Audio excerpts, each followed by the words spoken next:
we've hit the first international break of the season, which means we all get to watch England smash some rubbish team for 4 or 5-0, and it means absolutely nothing. But we've got you covered. If you guys are bored, we have got a review of the Arsenal and Chelsea transfer window to date. We're going to kick it off with my boy Marky Mark and his team Chelsea. This is what we have to do when there's an international break, because let's be honest, we ain't going to release a pod about England. Bit boring, isn't it? No, definitely not do that. Yeah, no, definitely not going to be doing that. I don't know about you. Stick it to Arsenal and Chelsea. Yes. Let's stick to Arsenal, Chelsea. Let's carry the momentum through. Let's talk about Chelsea. Let's talk about your window so far. I'm going to rattle off the players that you've brought in, and then you're going to talk to me, and I'll kick it over to you about what you think about your window. We can dig down into any one of these players at any point that you want. But so far, as it stands, you've brought in Delap, you've brought in Jamie Gittins, João Pedro, Jerell Hato, Dario Isugo. Keep going. Say that again. Keep going. Keep going. Dario Isugo. There's a lot. You have brought in a lot. I've put Estevão on this list, even though you got him last year. I count him as a new signing.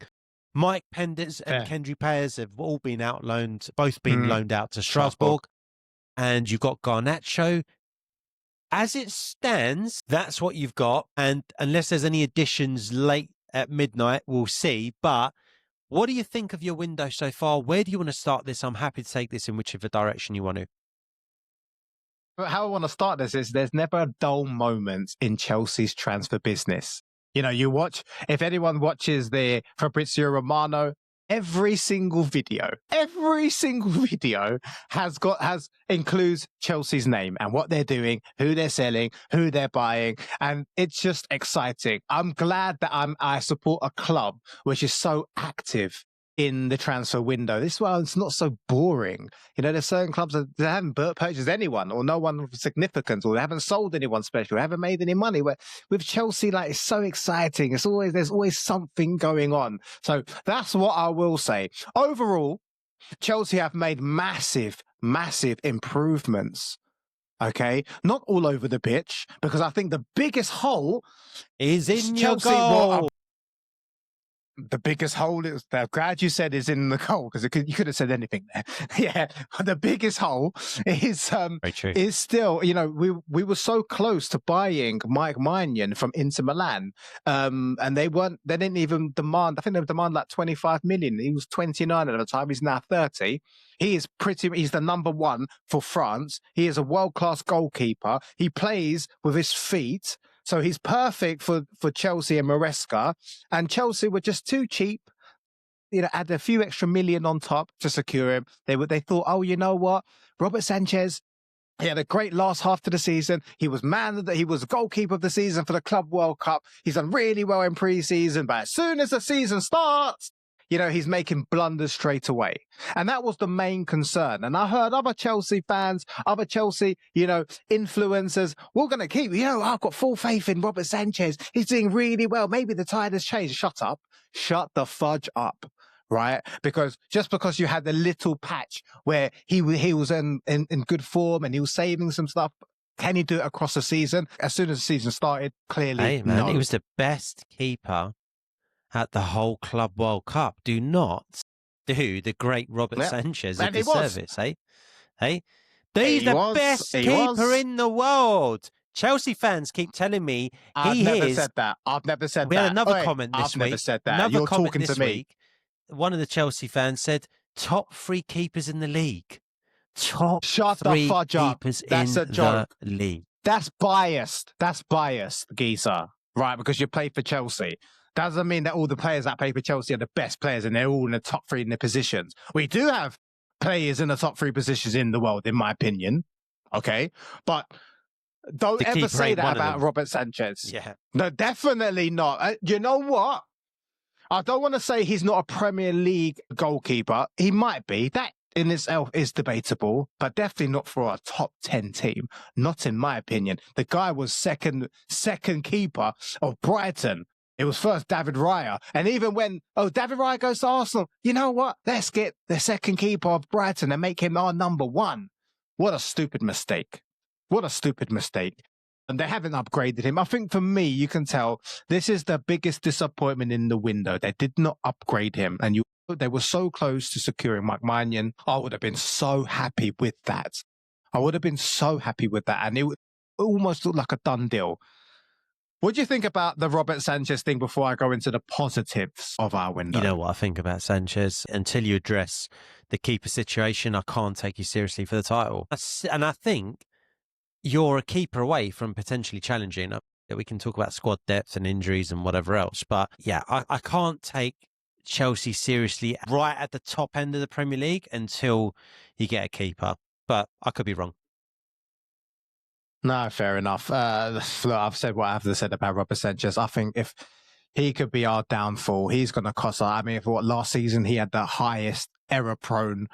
Yeah, he did. Oh, whoops. He had the highest ever-prone stats across the whole of Europe or something ridiculous like that. So any Chelsea fan that thinks that's good enough for us, I think you're living in dreamland. That's honestly what I think. We need to replace him and upgrading him as soon as possible. I don't think it's going to be done this season. Hopefully, if things are so bad, then I'm pretty sure and I'm hopeful that they'll upgrade the keeper in the January transfer window, and that will help us. But of course, that's ifs and buts, and who knows? It'll happen in time, Mark. I think it'll happen in time. Right, let's go to the rest of your window, though. Let's actually go to your actual transfers. Do you think, if I initially get you to rank it out of 10, and then we can go into more detail, but if you had to rank your transfer window out of 10, what are you giving it?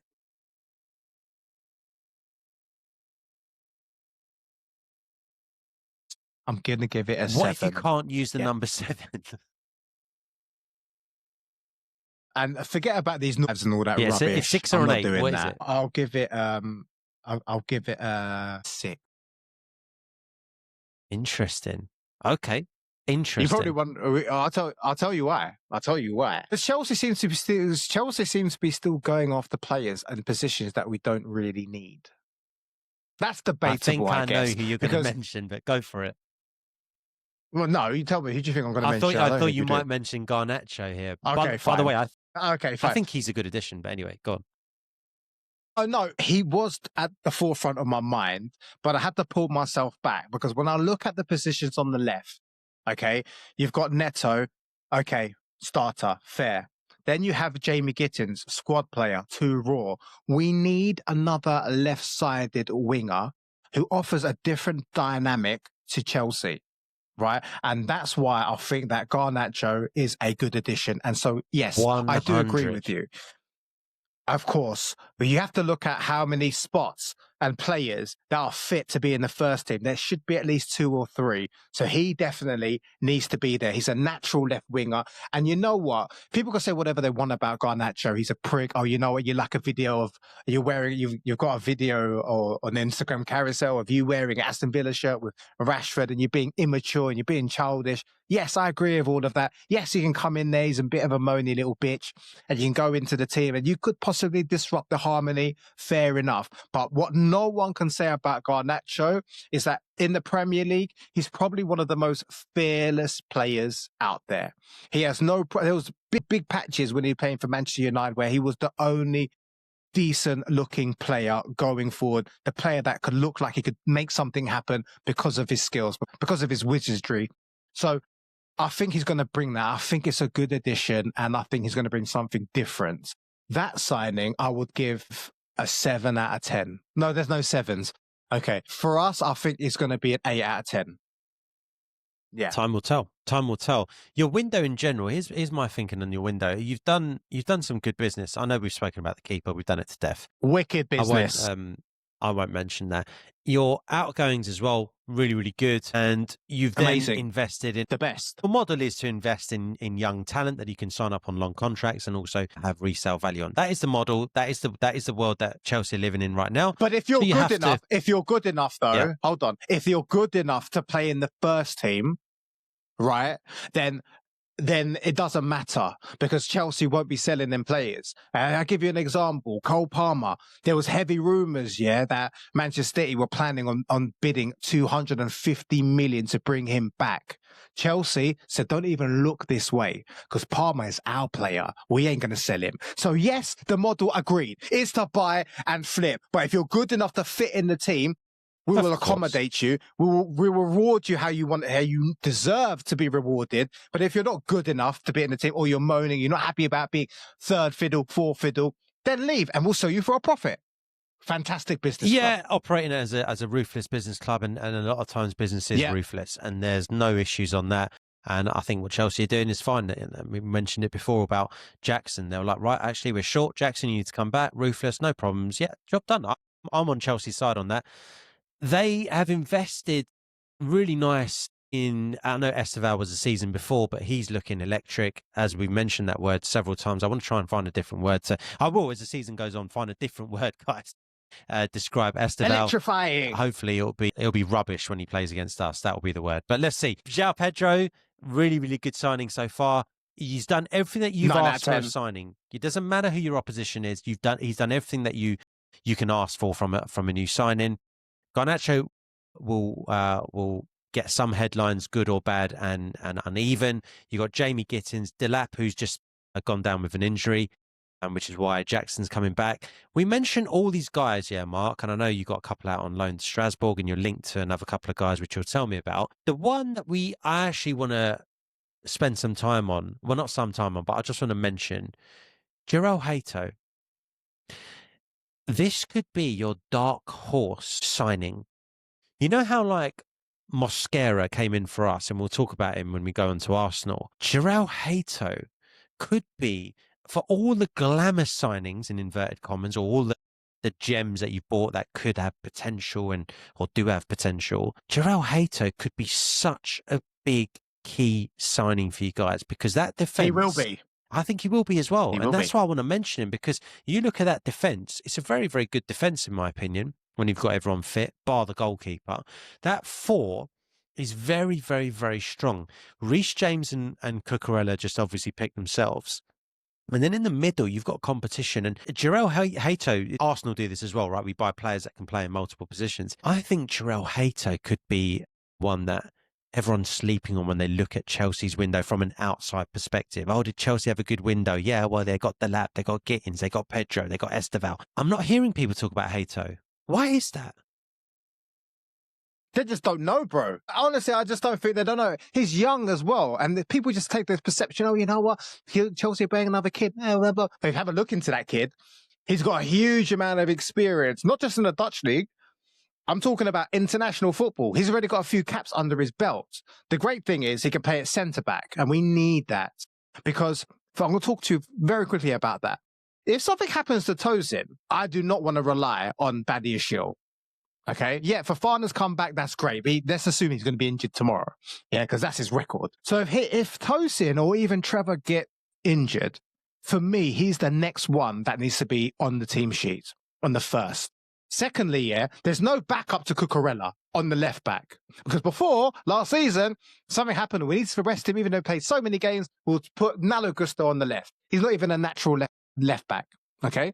So he's a right back. But he can play. He can play on the left back. He clearly showed that. But that's not the way going forward. You want someone who's comfortable playing on the left back. So Jerell Hato covers two positions, the left centre back and the actual left back. If anything happens to those two players, that will be the moment where we'll see him on a regular basis and we'll see what he can do. And he will show the Premier League what he's about. Forget the point that he's 19 years old. Yeah, it's about you got experience. Bloody Lamine Yamal was bloody 16, 17, and he was basically the star of the Euros. So age doesn't really matter too much. If you're good enough to play, you're gonna be playing, and I think he is going to be playing. I think there'll be an injury, or we're playing so many games right now. Cucurella will need a rest. When that happens, Jerell Hato will pop, and he will show he is a quality player. He's supposed to be the next Virgil van Dijk. Yeah, I know you're going to say everyone's the fucking next player with you guys. Yeah, you got the next best one. But it's true. Yeah, it's true.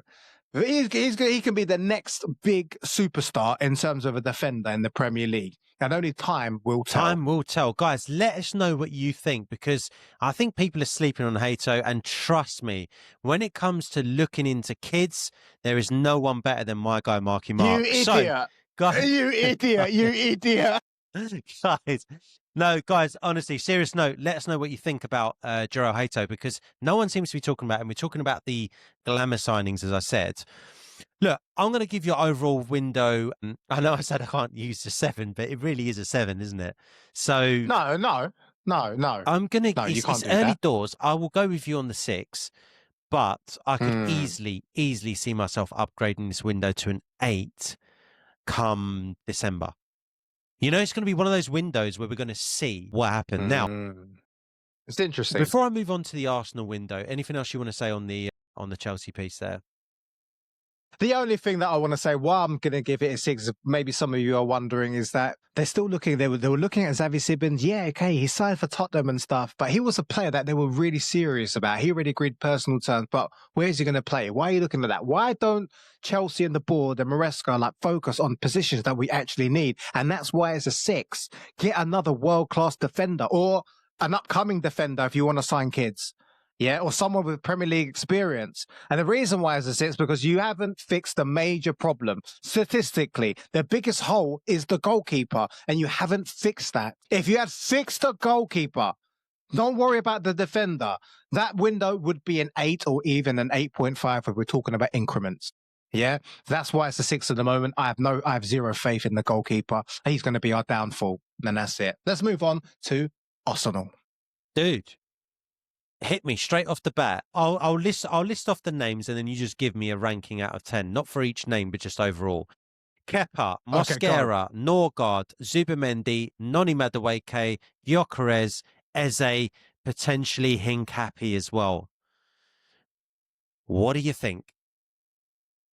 I will give that, if you're going to give me increments, 8.5 for the window. No increments, 8. Because Zubimendi I haven't been totally impressed with Zubimendi. It is the first 3 games.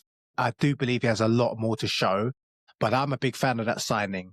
I'm a big fan of that Gyökeres signing. How quickly will he hit form and really make a statement that I am the guy for Arsenal? That remains to be seen. Yeah, he scored the brace. 1 goal, but he hasn't been fed by Arsenal. We've talked about this in previous pods. He needs to have the creativity and the balls that he needs to actually perform to his best and to get the goals which is expected of him. But what a fantastic signing. This is the one that is the biggest hole that you guys needed filling. Then after that, you've signed Eze. Wow. That is wow, geezer, because Martinelli and Trossard aren't fit to be first team players on Arsenal's team sheets. They're good squad players. Not Martinelli. He's trash. Throw him in the bin. Okay? He's had his time at Arsenal. Forget him. He'll be your downfall if you carry on deciding to play him. He will be 3rd in line if you're going to decide to keep him. Trossard will be ahead of him. But you've said Eze, who is a game-changing player. He is a dynamic type of player. He is someone that can make things happen out of nothing. And I think, stop messing around, Mikel Arteta. Don't start him on the bench. Bring him in. You spent a huge amount of money on him. He can be your difference maker. Mosquera, great cover for the defenders. Fantastic. Nørgaard, who was he, the captain of Brentford or something like that? Correct. Can't remember. Fantastic backup. The captain of Brentford in the previous season. Solid, reliable, hardly ever gets injured. Fantastic. For me, you had a very good window, mainly because you've got Mosquera's backup, but really Eze. Wow. Forget about your other left wingers. He needs to start. And now you've got Gyökeres. But how do you feed him? Where are you going to give him the balls he requires to do the job that you paid for him to do? This is still up in the air. This is still the question. This is what is Arteta going to do to get the best out of his players? Because I don't think he has that ability. But in terms of signings, fantastic. But Mark, it doesn't matter what kind of window you have, right? It doesn't matter. What do you mean? It doesn't matter how good your window is. Once you get past 6 or 7 or whatever, it doesn't matter how good a window you have. You touched upon it right there. I could buy you the best golf clubs in the world. I could provide you the world's best caddy. That doesn't mean that you're going to be Tiger Woods tomorrow. And this is the point, yeah? I think we've had a cracking window. I really think we've had a cracking window. And I will even point to the goalkeeper. We had the real problem, Mark, with our number 2. We actually didn't have one. And like it was such a drop off. It was like the West Ham keeper. So, and that's, you know, saying things, because to West Ham keeper, like, he's drunk pretty much all day, every day. So we had a real problem there, and we've picked up Kepa, and we've sorted that situation out for 5 mil. And this isn't the Kepa from Chelsea. This is Kepa from Bournemouth last season, who was fantastic, right? So for me, I'm very, very comfortable with that. Mosquera came in yesterday. Saliba went down. No Saliba? No problem. That's genuinely what I saw yesterday. Mosquera just fit. Now, I know we've got a system, and I know we've got a really well-drilled defensive system, but we can now take players out. If Saliba goes down now, I'm very comfortable that Mosquera can come in and do a good job. He looked very comfortable yesterday, and if he can look comfortable away at Anfield, he can look comfortable at home against whoever we've got next up, which I've forgotten. It's Forest, I believe, before we go away to City, or we've got City or something like that.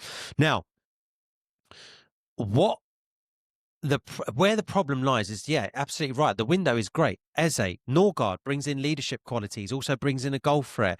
We've got rid of Jorginho, got rid of Partey, and we brought in Zubimendi and Nørgaard. I think overall that's a step up. I think getting Eze in is a massive step up, right? Increase. Gyökeres, brilliant signing. I've got not one bad thing to say about Gyökeres after the first 3 games. I know he's catching a lot of flack from rival fans. And I'm with Mark Goldbridge on this. What do you want from him? What's it? It's our job to make sure that he doesn't flop. If he was through one-on-ones, you can't name a single one. He's through one-on-ones and he's not scoring, then you'd be like, oh, come on, mate, we're giving you so many chances. You're looking like Darwin Núñez. Facts. But the one time he's had to create it all himself, he makes a run in behind, cuts inside, and the one time he's in a position to shoot, not only does he shoot, he scores. So what he's going to look at us and go, you know what, I'm doing my bit here. I'm leading the line. He needs service. We need to adapt to him. And that starts with Arteta. It doesn't start with Martinelli trying to play the right ball, because it starts with Arteta, because Martinelli shouldn't be on the pitch. It should be him trying to play that ball. It should be Eze trying to play that ball. So don't let Gyökeres down. That's what I mean by it doesn't matter how great a window you have. I think we've had a great window. I genuinely believe we've had a great window. With Kepa sorted. Mosquera plus pay, maybe we'll get Hincapi in as well. Backline better sorted. Every signing is an upgrade. Noni Madueke for our squad. When Saka went down last season, we had a real problem, and now he's a drop off from Saka. But I'm not looking to replace Saka. No one replaces Mohamed Salah at Liverpool, right? You're not going to replace Saka. What I do want to replace him with is someone that's going to be direct and try and make things happen, which is what Madueke will do. Again, I'm happy with that signing. We might have overpaid for him. You won't regret it, but I think we might not end up regretting it. So again, I think it's been a 9 out of 10 window. I really think it's been a 9 out of 10 window. He'll let you down. Madueke will let you down. There's nothing to let us down on. What will happen? He's cover. He's cover. Is he first? Is he first team? 50 million for cover. That's what you got to pay these days. You can't. If you want to fight the Premier League and Champions League, you can't give it a 9. You've got to pay big money. That's why it's not a 9. It might not be a 9. It might not be a 9, but it won't be for that. It won't be for that. You know why it might not be a 9 for? If we don't offload all of our players, which we are starting to do. But if we don't offload Vieira off the books, and we don't, I think Zinchenko's gone now, isn't he? We've offloaded a few. Yeah. But if we don't offload the other players that need to go, then it won't. Gone. Exactly, Kiwior has gone. So again, that will make it not 9. I think, you know what, Madueke's cover, it's a long season, and he will play his part at certain points because people will get injured, and he can play on the right and the left. And I know he's not incredible on either, but I do like the fact that he's direct. He's a step up from Martinelli, and Martinelli's starting 11 for F's sake. That's not difficult. Yes, that's also true. That's also true. But good signings, good window for me. I'm happy with it. Arteta, though, has work to do. He's got, and I'm glad that he's had an early stinger with Liverpool. Liverpool deserve to win that game. Liverpool, I'll give you a lot of slack. It's only because you are the best team. You are the best team. You're the best team in the league. And you showed us yesterday why you're the best team in the league. You showed us there's levels to this. If we let you back in the game, you'll punish us, and you'll punish anyone. And fair play to you. So I'll give you credit where credit's due. Don't expect that to happen very often. I will say Arteta has got his work cut out, but he has had a lesson given to him in the third game of the season. Time will tell if he learns from that lesson. Yeah, I mean, Arteta has the tools needed to win. He's got the tools. Dude. He has the tools because you guys have come so close over the last few years, but now you really have the tools. What's he going to do with the tools? Yeah, you better put it on Liverpool, because I think Liverpool have had a better window than us. Oh, it's up there. It's up there because they've got Isak and they may get Guehi. I don't know. And that's the thing. If they were better than us last season and they've had a better window, like, yeah, chances would say Liverpool should win the title, but that's not the point. We're a settled team. Arteta has everything that he wanted. Like you said, Mark, so I agree with you. He has to put it on these teams. And so far, he failed his first test. That's a fact. Failed his first test, but that's okay. Learn from your failures. Yeah. And you know what it is? I know we're going a little bit off topic, but we're going to talk a little bit about Liverpool because, bro, everyone's going to even if they get Isak, they got bro, like, come on, this is your chance to like burn them in it, because I think that they are not the same outfit as they were last season. There's been new incomings, there've been some outgoings and stuff like that. And I think that it's going to affect the way that Slot plays. You know, before what I saw was when his first season, when he won last season, he kind of carried on, especially at the beginning, the Klopp sort of way. Then as it tapered off, he started becoming a little bit more possession based, not so gung ho as Klopp was. Now, bro, you've got big holes. You've got Gyökeres. For me, last season, Gyökeres was fantastic. Right? There's a problem with that type of player who is uber aggressive, that is sometimes a little bit reckless, and I think he can be got at. I think Konate, last game against you guys, Arsenal, he upped it, but the first two games weren't on that. He's a big hole. He looks a little bit slow as well, bro. Like these last few games, I've been watching him. Virgil van Dijk, and he's injured, by the way. The jury, and he's injured. There you go. You need to get Mark Guehi. They need to get Mark Guehi, and I think that they will. Yeah. And he scored a wonder goal as well yesterday for Crystal Palace. That was a beauty goal. It was a great goal. The right back. No. You're on Virgil van Dijk. Before I interrupted you, you're on Virgil. Finish your point on Virgil. Virgil. You correct me. You can chime in anytime you want. Virgil van Dijk, bro. Like, there's so much reliance on him. If he gets injured, that's a problem. And now that he's 1 year older, that's even more likely. And he's a bit older. Yes, he still looks strong and solid, but you're 1 year older. Are you going to be the same player as you was like 3-4 years ago in prime Klopp era? I don't know. I'm not too sure. Frimpong, this jury's still out. I like the way he overlaps, but how are you going to replace Trent? That's always been the question of when Trent left. The midfield, Slobbers, he's sick. Who else they got? Wirtz. Okay, I mean, look, we talked about Wirtz. He did look good. I had to look at his heat map after the game. He looks like he's getting more touches. He's a slick player. I loved his shot when the ball landed to him fiercely, but I can't remember which player, but it landed in the box and he swiveled and smashed it in. It was safe, but I love that sort of techers. Let's see the verdict on it. I want to see if they've actually overpaid for Wirtz, because 150 million, there's a lot of money. Now you've got Ekitike. Okay, cool. Still young though. Stats weren't the best in Germany, but it looks like he's playing with better players. He is, and it looks like he's already fitted into the system really well. Who you got up top? Mo Salah. Let's talk about Mo Salah. Yeah, he's played average these last three games, and don't forget, he wasn't at his best in the last part of last season. He wasn't at his best. Yeah, the other context, they might have wrapped it up at the league a little bit earlier. People saying he took his foot off the gas, but he seems like an all-day professional. I think that his age, and then people have been saying that every year, Mo Salah, everyone keeps saying Mo Salah's 1 year older, but I think this season will be the season where we will see a drop-off from him. I do not think, me saying all of this, that is guaranteed. Oh yeah, you're saying Liverpool are the best team in the world, they're the best team in England. Okay, statistically, yeah, and they're on top of the table, yeah, but there's still a long way to go. And I think there's a few problems there and a few new players that need to get to grips with the way of playing in the Premier League and settling down. That's going to affect points. I don't think it's as clear cut as they're going to run away with the league, even if they get Isak. Yeah, it's really interesting. There's a lot there I agree with, but I'm going to paint a slightly different picture. Let me just play devil's advocate and go, you know what? even with all their problems, they're the only team in the league that are perfect after 3 games. Liverpool find a way.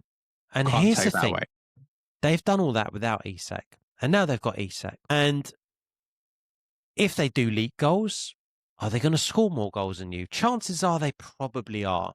Now, you are right. Facts, there are holes in that squad, in that first 11. Yes. In that first 11, there's holes. They can be got at. They've showed that. But they've still come out with 9 points. However the way they've done it, right? Even against Arsenal, they had no chances, but no real chances apart from that vert shot, yet they found a way to get the winner. This is what champions do. They find a way. Now, I agree they can be got at. I agree, yeah. But who is going to get at them? You've got Chelsea, who've got pace and guile. I want to see Estevão up against Gyökeres. I want to see Cole Palmer up against these guys because I think this could be super, super interesting. And yeah, we are going to see holes, but we need to put it on them. Everyone needs to put it on them. Man City looks shot at the moment. I'm sure they'll come, and I'm not sure they'll come good, actually. So you are right. Liverpool do have holes. They can be got at. It shouldn't just be a procession. I do agree with you. But I have to say, the signs are ominous if they're still winning all their games when they're just looking this way. Can't say anything. Because they'll get better. But then they may not. Yeah, Van Dijk could pick up an injury. Gyökeres can definitely be got at. Gyökeres can be got at. Frimpong, I don't know what he's going to do. We'll see. Man's played 1 game and injured, so we don't know anything yet from him. But it's an interesting point you raise. It could still be a really exciting Premier League season. I hope we put it on them. And by we, I mean Arsenal, but I also mean Chelsea. I want everyone to put it on Liverpool because I don't want a boring season. More than anything, if Liverpool win it at the end of the season, fine. But let's take it down to the final 2 weeks. Let's take it down to the final week in May. Let's take it down to the last game because we don't want what happened last year. None of the big boys showed up. Chelsea do look prime. I think you're right. You're going to regret that window where you didn't pick up a keeper because if you do, I said it to you, man. I'm excited about seeing Chelsea's season. They're going to be electric. There's going to be games where they're going to be so electric and so hard to handle. And Cole Palmer is just ice cold, man. The kid is, whatever I say, he's only been playing 2 seasons. It doesn't matter. He's got the mentality of he's a mentality monster. Klopp, shout out to you. There's a lot of talk now about this debate about what world class is. Do you think that Cole Palmer is world class? Are to and fro about what world class means, but I think in this day and age, what's your definition of world class? I think if you are, I don't like putting a number on it because I would have said if you're top 3 in your position, but top 3 in your position there might be a lack of depth in that position. So the third player might be so miles off the top player.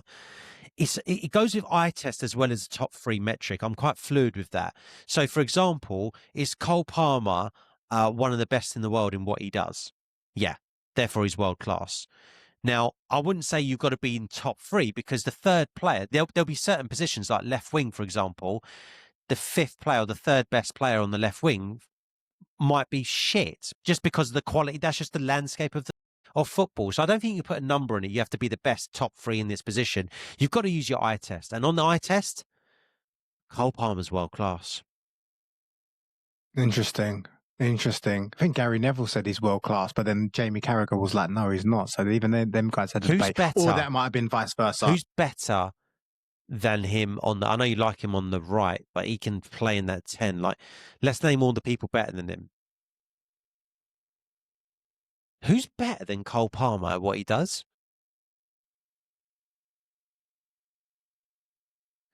If you play him on the right, some people will argue Mo Salah. And then if you play him in the hole in behind, go on.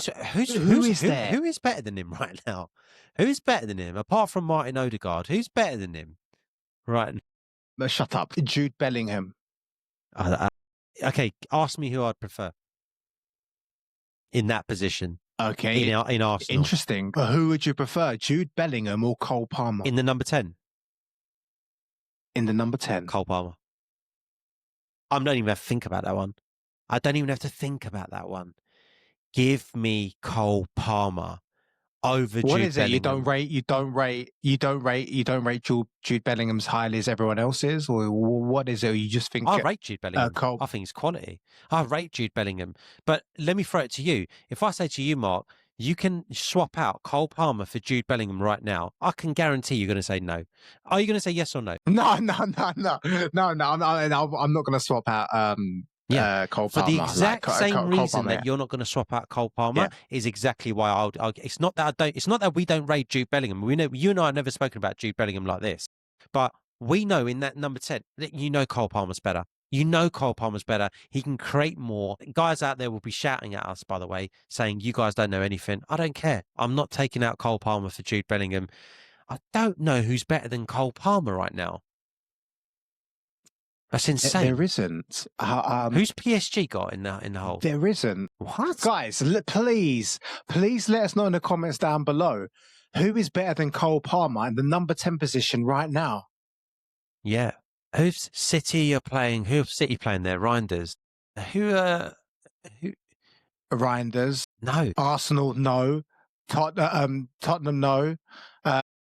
Liverpool, no. Liverpool, no. Real Madrid, Bellingham. Is Bellingham playing the 10 every game? Who else they got there? They sort of interchanged, don't they, a little bit? I think he's injured at the moment because I haven't seen him. I saw a couple of highlights of that game. I couldn't see Jude Bellingham. Possibly he's injured. Let us know in the comments, guys. Musiala? Where does Musiala play? Musiala. Yeah. Good spot. That's who I was thinking. But would you would you swap Cole Palmer for Musiala now? No. So then by default, Cole Palmer's world class because we've just named Musiala, who we all say is world class, right? Or on the cusp or whatever. I mean, he's world class. I think he is. Well, if he's world class, then Cole Palmer's world class. Come on, dude. That is crazy. Hold on. I'm sure we're missing some people. Sometimes in football, you go through these phases where there's a couple of positions in the world that it's like, there's not too much depth. I'm looking at this article, right? They've put Florian Wirtz 1. Just listen to this. Florian Wirtz 1. Jude Bellingham 2nd. Jamal Musiala 3rd. Bruno Fernandes 4th. Cole Palmer 5. Ryan Cherky 6. No. Danny Olmo, he's a good player. Barca, number 7. Xavi Simons. Oh, okay, no. Scott McTominay, no. Matheus Cunha, no. Okay, so I think that Cole Palmer's the best number 10 Bruno in the world. Fernandes. And you want him on the right, and yet Cole Palmer, we've just figured out, is the best. He's the best. He's the best number 10 in the world, and he's better positions on the right. You have to be world class if your preferred position is another position of the one that you're the best in the world at, because he is better than Florian Wirtz, and he is better. Yeah, he is, and he's better. I wouldn't swap him for Musiala. I'm not going to say he's better. I think he's better than Musiala. Dude, guys, pillar us. Let us know. I can keep talking about this. Let me talk to you. One more. Yeah, hit me, man. This is interesting. 2 years ago, Phil Foden. All right. Okay. 2 years ago, Premier League Player of the Season. Yeah. That form. Yeah. Of Phil Foden. Okay. Well, you want me to swap? You asking me would I swap Cole Palmer for prime Phil Foden? Yeah. But I went on and saw what Foden did the next season, and I don't think Cole Palmer drops off like that. Just forget that. No, but I'm saying that there's nuance though, because Cole Palmer's had a. He won't fall off like that. Not like that. Okay, he fell off for like a couple of months, whatever. Like he won't fall off like that. Forget about the falling off. Just get past that, geezer. Right, but that's the prime that 2 years ago. It makes but I need to add that for the reason why I'm choosing Cole Palmer. Okay, look, if you want to just say that one season of Phil Foden versus the best of Cole Palmer, like Foden was electric, bro. That season he was so good. Like he was the best player in the league. So good. He fully deserved. Yeah, you'd go Foden. But if you're asking me who I'd have right now, Cole Palmer. Very quickly, do you think that Bukayo Saka is world class? There's a lot of players on the right wing. Yeah, there's a lot of talent on the right wing. And, Yamal, Salah, Saka, he's in that bracket. Yeah, he's in that bracket. And by default... Would you have Lamine Yamal instead of Saka at Arsenal right now? Yeah, that's such a horrible question. I think Yamal is one of the biggest talents like we've ever seen. I genuinely believe that. I think he's absolutely incredible. I think Lamine Yamal walks into any team. Put it this way, I have him ahead of Salah. Genuinely, right now, I'd have him ahead of Salah. Because here's the thing with Salah. Would you have him? Go on. Would you have him? Hold that thought. Would you have him ahead of prime Mohamed Salah? Prime. Okay, but here's why. Listen, all the stats will point to Salah being, arguably the best player the Premier League's ever seen. Here's my issue with Mohamed Salah and why he'll never be ahead of like the likes of Henry or even Gerrard or whoever else you talk about in terms of the greatest player the Premier League has ever seen. It's because Salah can go missing in many games and he just needs one chance. But if he's not fed, he's not always going to be able to track back and impact the game. And also, there's more games that Salah's had where he's been completely anonymous than Thierry Henry ever had at Arsenal in the Premier League, than whoever ever had. Points. And that, for me, is like, statistically, Salah walks into a team, but eye test, and I'm not being biased against Liverpool here. Let's talk about Luis Suarez. I had Luis Suarez ahead of Salah because Luis Suarez will never go anonymous. He can make something happen from the halfway line. He can make something happen from the left. He can make something happen on his own. And Salah goes missing too many times in too many games for me to say he's up there as the best ever. So prime Mohamed Salah is a guy that will give you numbers. Prime Lamine Yamal, well, you're talking about Lamine Yamal, he makes things happen. Salah needs a lot of the time for things to have happened for him. Yes, he's scored a couple of solo goals. He scored so many goals. Some of them are going to be, even Ruud van Nistelrooy scored a goal dribbling from the halfway line. It doesn't mean that he's doing it regularly enough. I think Yamal is just got the X factor. But it's a tough one. I mean, prime Salah is prime Salah. You wouldn't say no to him, would you? That's a tough one. Just super quickly, yeah. I know we keep hang off topic, yeah. No, but you said Ruud van Nistelrooy scored a goal from the halfway line. I must have missed that shit. Yeah. Was that for Man U or Real Madrid or a Dutch team, his previous Dutch team? Oh, United, man. He did it for United. And the only reason I know about it is he talks about it a lot because none of his goals are like that. But he picks it up just after the halfway line and dribbles through, and it's a brilliant goal. Van Nistelrooy, by the way, one of the best strikers I think the league's ever seen. He was so damn good. He was really, really good, RVN. He foxed the box, knew where it was.